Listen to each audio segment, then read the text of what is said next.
السلام عليكم ورحمة الله وبركاته. ازيكم يا حبايبي؟ عاملين ايه؟ يا رب تكونوا بخير.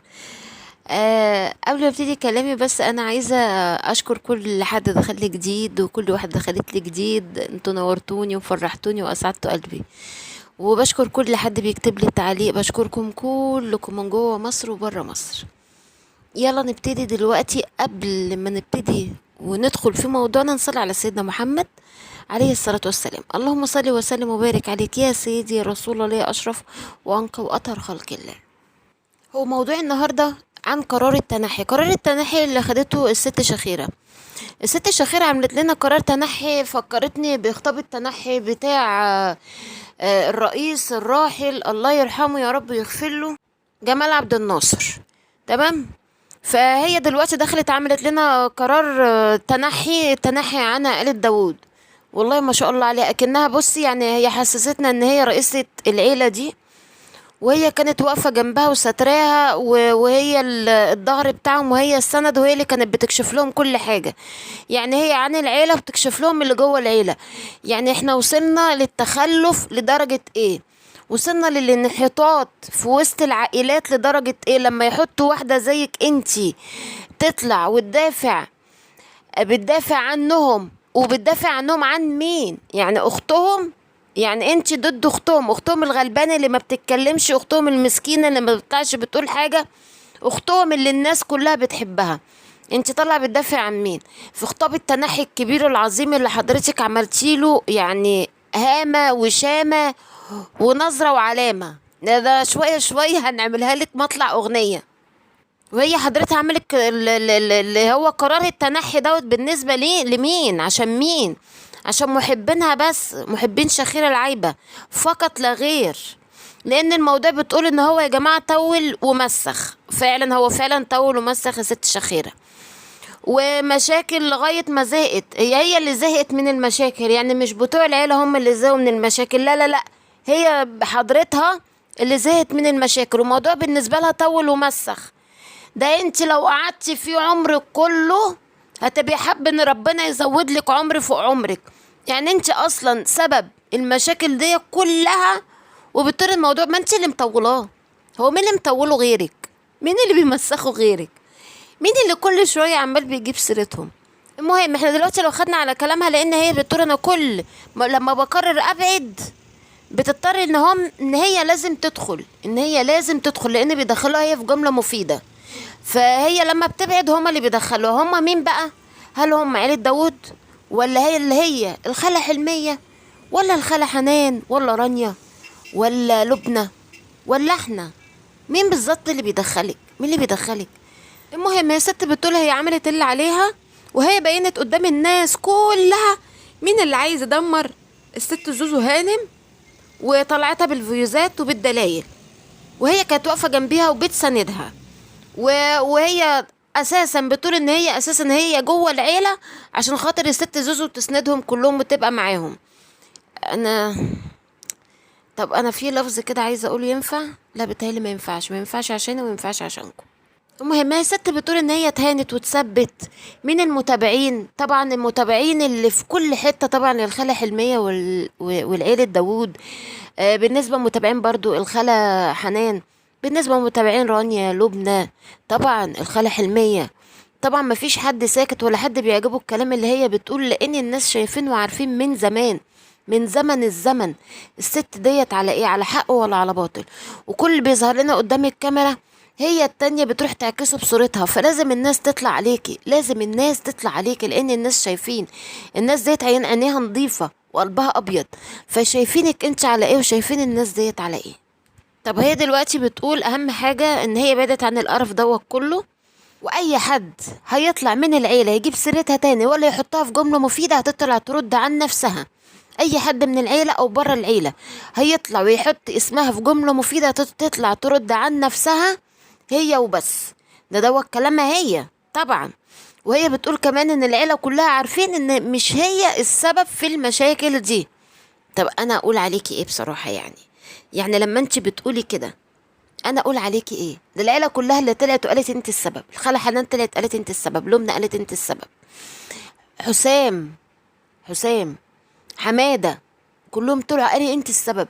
انت السبب في المشاكل اللي بتحصل ديت. دول يا شيخة عملولك، يعني انا عايزه اقولك فيديوهات بس انت ما وصلكيش ولا انت ما بتحسيش؟ ما وصلكيش ان العيله بتقول ان انت السبب؟ هو انت عشان تضحكي على امهم واختهم طبعا الكبيره، مش الكبيره يعتبر هي الوسطانيه اللي زقاكي، الست زوزو هي اللي مأجراكي ومطلعاكي ومنضفاكي عشان تقعدي قدام الكاميرا وتمسكوا في اختها، وهي اللي بتقولك اتكلمي عن مين وما تتكلميش عن مين. تمام؟ مش صح كده؟ الناس كلها ومتابعين شايفين، الناس كلها شايفة وعارفة، الناس مش عبيطة. انت ممكن تكوني ضحكتي على المتابعين اللي عندك، لكن مش هتقدري تضحكي على بسم الله ما شاء الله تبارك الله الامم اللي عندهم. لو انت عندك حبة صغيرين، هم عندهم اضعاف مضاعفة وشايفينهم عارفين كل واحد على ايه. لما حضرتك طلعتي وقلت انا ظهرت البراءة بتاعت زوزو، بينت كل واحد بالفيوزات. لا، الفيوزات اللي طلعت لنا بصوت الست زوزو، وهي بتوجهك بتقولي تقولي ايه وما تقوليش ايه. حتى انت لما بتتكلمي بتقولي انا هقول كذا كذا، قالت لك لا لا لا لا لا لا، بص انت تقولي كذا وكذا وكذا وكذا وسمعنا بالصوت. يبقى مين اللي طلع له فيوزات؟ حضرتك، وهي اللي طلع لكم فيوزات. لو طلعتي فيوزات لاي قنوات ما فيهاش حد، يعني ما فيهاش الخالة حلمية، ما فيهاش الخالة حنان، ما فيهاش علا، ما فيهاش لبنى، ما فيهاش رانيا، ما فيهاش اي حد، ولا حتى حماده ولا حتى حسام، ما فيهاش اي حد من دولت، انت بس، انت والست زوزو اللي اتفضحتوا قدام العالم كله. لما انت بتقولي انا طلعت بقيت فضيحتهم قدام العالم كله، لا، الصح اللي طلعت فضيحتك انت والست زوزو قدام العالم كله.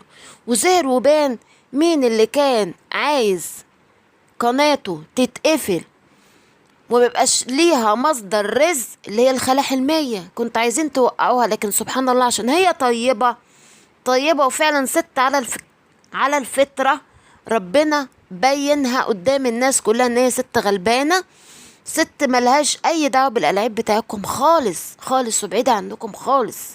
الست ديت يا جماعة متتواصلش مع اي قناة، الست ديت ملهاش علاقة باي قناة بتدافع عنها. انا بدافع عنها اقسم بالله العلي العظيم، ما تواصلتش معاها على اي خاص، كل التواصل اللي بيني وبينها قدامكم على العلن، السلامات، وان انا بحبها وبرد معاها جوه البثات اللي بتعملها. غير كده والله العظيم اقسم بالله العلي العظيم ما ليا بيها اي علاقه. لكن علاقتهم هي اللي انكشفت وبانت، الست زوزو والست مين، الست شخيره العايبه. دلوقتي دوت كان ردي ليك يا ست شخيره، لما بتقولي دلوقتي احنا عرفنا مين اللي كان عايز يدمر الست زوزو. لا، احنا دلوقتي عرفنا مين اللي كان عايز يدمر الخالة حلمية، وزهر قدام الناس كلها زي ما قلت وبعيد مرارا وتكرارا، الست زوزو انتي، الست زوزو انتي واتباعك اللي وراكي. تمام؟ العالم كله عرف مين اللي عايز يدمر، مين اللي عايز يوقع اخته. للاسف احنا بقينا والله العظيم في زمن العجب، زمن اتقطعت فيه صلة الرحم. لما اخت تطلق واحدة زيك وانت تطلعي لها برضو حبة من وراكي كده هوت نفس الشكل بتاعك، عشان يطلع لها واحدة غلبانة مسكينة لما صدقت يكون ليها مصدر رزق، وانت عايزين توقعوها وتدمروها.